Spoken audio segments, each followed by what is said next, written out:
Hey, what's going on, YouTubers? This is Mike again with the Automotive Shit Show. Took a little time off, had a bunch of things going on, and during those events, I decided to look for another vehicle for myself. I wanted something that was comfortable for a guy that's almost 6'5", something that's fairly efficient on fuel, and something that turns quite a bit of heads, and I think I found the perfect automobile for you. And here we have it, 2013 smart car, Passion Smart for Two.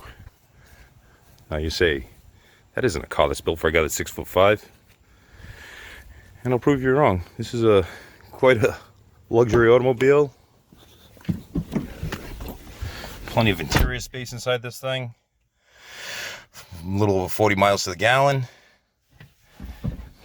Now, I probably wouldn't want to get into an accident inside this thing, so today I'm going to be doing a brake upgrade by Powerstop. Cross-drilled and slotted rotors with some ceramic brake pads. Let's get to it.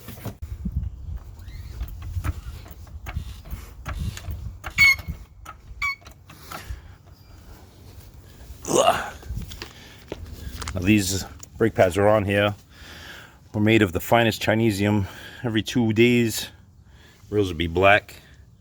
I got ceramic pads going on here, so hopefully it'll keep some of the brake dust down, because you always want to be looking fly in your smart car. So as you can see, the smart cars, they don't even come with a vented rotor. It's just a solid disc in the front, and actually the rear is just drum brakes on these cars. So any little bit of help in braking, I think will be good for this thing, because I mean, when these things are cold, you hear them squealing like a pig. But I'm gonna finish getting this apart. I'm sure it's gonna probably take 2 fingers to collapse this caliper in. Thing looks like it's about a 1.25 1.5 inch caliper, single piston.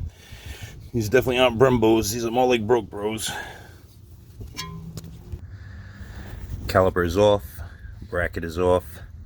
Now time to get the rotor off. Let's see if anybody can take a guess. How many swings is it going to take to get this rotor off? Let's see. 3. Not bad. For these New England winters and stuff, that came off pretty easy. Getting there, almost there. Got the rotors on, painted the brackets. What I like about Powerstop, and the reason why I use them on all my vehicles, is they give you everything that you might need. Rubbers for the caliper slides, anti-seize, every single kit that I've ever purchased from them. They give you everything from the stainless steel clips. It's even got the little warning sensors like OEM has.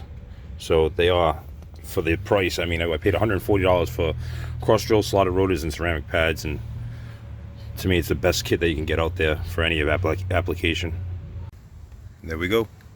One side's done. Going to the other side. Take this thing for a little test drive. It's looking sharp, little smart car. I know people are going to say, oh man, you can't paint the whole rotor like that, but you can. I've been doing it for over 20 years like that, and first couple times you hit the brakes, it burns that paint right off. You're good to go.